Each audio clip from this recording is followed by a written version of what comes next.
साल में जितने वोटर लिस्ट में ऐड किए गए थे, उससे ज्यादा वोटर महाराष्ट्र में 5 महीनों में ऐड हुए हैं।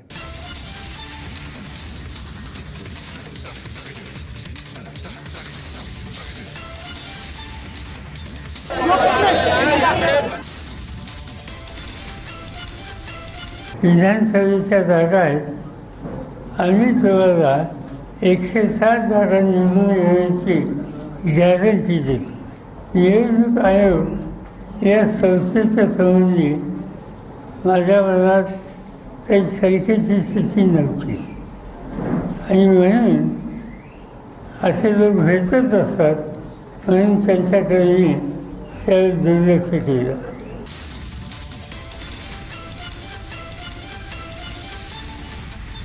की इतक्या दिवसानंतर पवार साहेबांना राहुल गांधींना भेटल्यावरच एक ती आठवण का आली. इतके दिवस ते बोलले नाहीत आणि आज अचानक बोलले. राहुल गांधी ज्याप्रमाणे सलीम जावेदच्या कहाण्या तयार करून त्यांच्या स्क्रिप्टवर त्या ठिकाणी रोज नवीन कपोलकल्पित कहाण्या सांगतायत, तशा प्रकारची अवस्था पवार साहेबांची तर झाली नाही ना.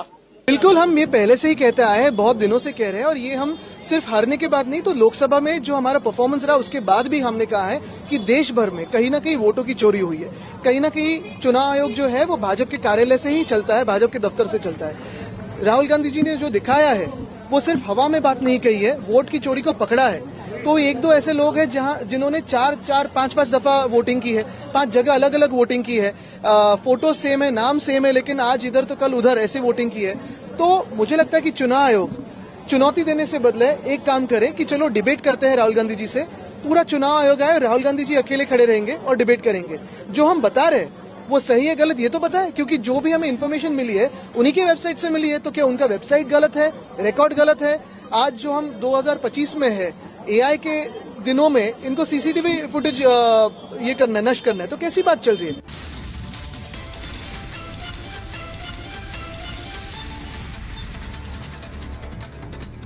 शरद पवार जी एक दिग्गज नेता है.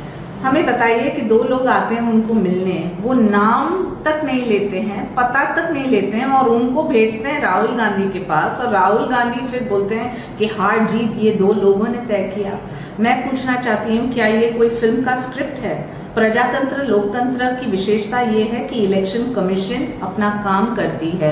इलेक्टोरल रिस्क में देखते हैं कि जो बोगस वोटर्स हैं वो न आके वोट करें और ज्यादा से ज्यादा फर्स्ट टाइम वोटर्स और वोटर्स भारी संख्या में बाहर आए. आपने उनके ऊपर प्रश्न चिन्ह किया तो समझ लीजिए आपके पास कोई भी तकरार है या कोई भी कंप्लेंट है तो आपको आदरणीय कोर्ट में जाना पड़ेगा या फिर इलेक्शन कमीशन के पास. आप वो सब काम न करते हुए फिल्म स्क्रिप्ट जैसे लग रहा है. राहुल गांधी जी ने जो दिखाया है वो सिर्फ हवा में बात नहीं कही है, वोट की चोरी को पकड़ा है. तो 1-2 ऐसे लोग हैं जिन्होंने 4-5 दफा वोटिंग की है, 5 जगह अलग अलग वोटिंग की है, फोटो सेम है, नाम सेम है, लेकिन आज इधर तो कल उधर ऐसे वोटिंग की है. तो मुझे लगता है कि चुनाव आयोग चुनौती देने से बदले एक काम करे कि चलो डिबेट करते हैं राहुल गांधी जी से. पूरा चुनाव आयोग है, राहुल गांधी जी अकेले खड़े रहेंगे और डिबेट करेंगे. जो हम बता रहे हैं वो सही है गलत ये तो पता है, क्योंकि जो भी हमें इन्फॉर्मेशन मिली है उन्हीं की वेबसाइट से मिली है. तो क्या उनका वेबसाइट गलत है, रिकॉर्ड गलत है? आज जो हम 2025 में है, एआई के दिनों में इनको सीसीटीवी फुटेज ये करना है, नष्ट करना है, तो कैसी बात चल रही है? हमारा देश और हमारे देश की संविधान और हमारे देश की लोकतंत्र खतरे में है. ना सिर्फ देश के लोग जानते हैं लेकिन दुनिया भर अभी जानने लगे. तो ये तो चुनाव आयोग ने इसमें बयान देना चाहिए. भारतीय जनता पार्टी बौखलाहट में है और हमारा बयान लेके क्या करना है. आपसे भी अनुरोध है सब माध्यमों से कि जाके चुनाव आयोग का क्या कहना है इसको अंदर जाके उसको खोज के लेकर.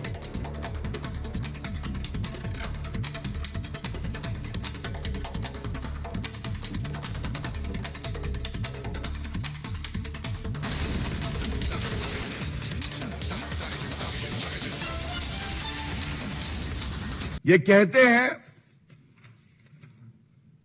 निर्वाचन आयोग किसी पार्टी की बी टीम है, और मैं पढ़ता हूं एक पंक्ति इस आदेश से सर्वोच्च न्यायालय क्या कहता है. उनकी मंशा पर शक नहीं किया जा सकता. 25-30 साल से निर्वाचन आयोग निष्पक्ष संस्था के तौर पे कार्य कर रहा है. और वो संवैधानिक संस्था है और अपने कर्तव्य का निर्वहन संवैधानिक तरीके से कर रहा है। ये राहुल गांधी को पढ़ना चाहिए। समाजवादी पार्टी ने 18,000 ऐसे वोट जिन्होंने 2019 में वोट डाला था, बिना किसी कारण के वो वहीं पर थे, उनको डिलीटेड में शामिल कर दिया था 2022 के चुनाव में। वो पूरी सूची समाजवादी पार्टी ने दी थी। अभी तक किसी भी अधिकारी के खिलाफ कोई कार्रवाई चुनाव आयोग ने नहीं की। वो 18,000 के वोटर लिस्ट जो डिलीटेड हुए थे, जानबूझ करके बीजेपी के सारे पे किए गए थे, उसकी सूची दोबारा हम लोग चुनाव आयोग को भेज देंगे। हमें उम्मीद है कि उस पर कार्रवाई होगी।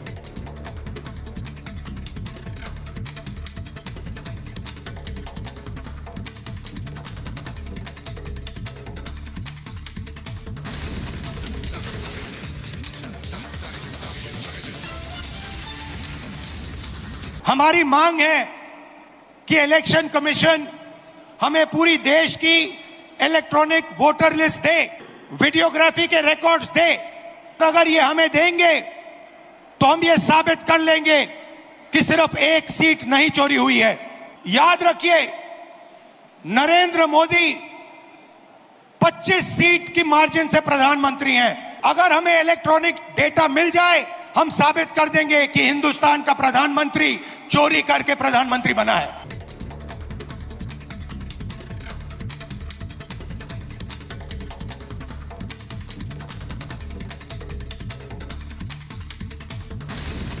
यहां पे एक लोकसभा चोरी की गई है, एक क्रिमिनल एक्ट है, कर्नाटक की जनता के खिलाफ एक क्रिमिनल एक्ट है।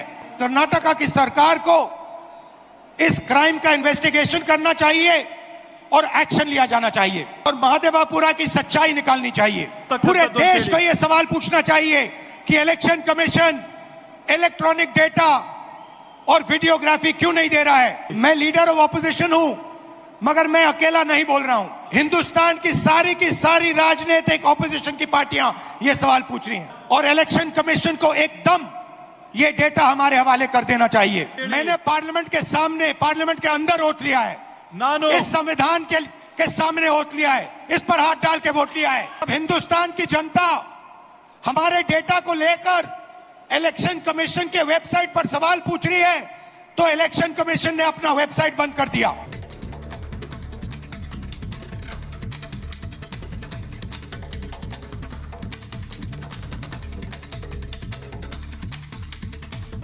Instead of threatening us, threatening me, answer these 5 questions. Number 1, why are you not giving voter lists in digital machine readable format to the people of India? Number 2, why are you destroying video evidence? Number 3, why is ECI committing massive fraud in the voter lists? Number 4, why is ECI threatening opposition instead of answering our questions? And finally, why is ECI behaving like an agent of the BJP? Karnataka में जो हमने data निकाला है वो एक crime का evidence है। 6 महीने लगे हमें उस डेटा को निकालने के लिए। एक फोटो को लाखों फोटो के सामने कंपेयर किया है और हम मानते हैं कि हिंदुस्तान का पूरा जो डेटा है, इलेक्शन का डेटा है, वो एविडेंस है और अगर उसको किसी ने डिस्ट्रॉय किया तो वो एविडेंस को डिस्ट्रॉय कर रहा है।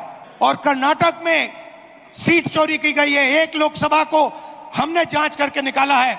मैं कह सकता हूं कि 1 से ज्यादा सीटें यहां चोरी हुई हैं। जो कॉन्स्टिट्यूशन का फाउंडेशनल आइडिया है, 1 मैन 1 वोट, इस पर इलेक्शन कमीशन और उसके सारे के सारे अफसर आक्रमण कर रहे हैं। इसका मतलब वो संविधान पर आक्रमण कर रहे हैं। और इलेक्शन कमीशन के लोगों को एक और बात माननी होगी, समझना होगा, आप छुपा नहीं सकते और आप छुप नहीं सकते। एक ना एक दिन आपको ऑपोजिशन का सामना करना पड़ेगा।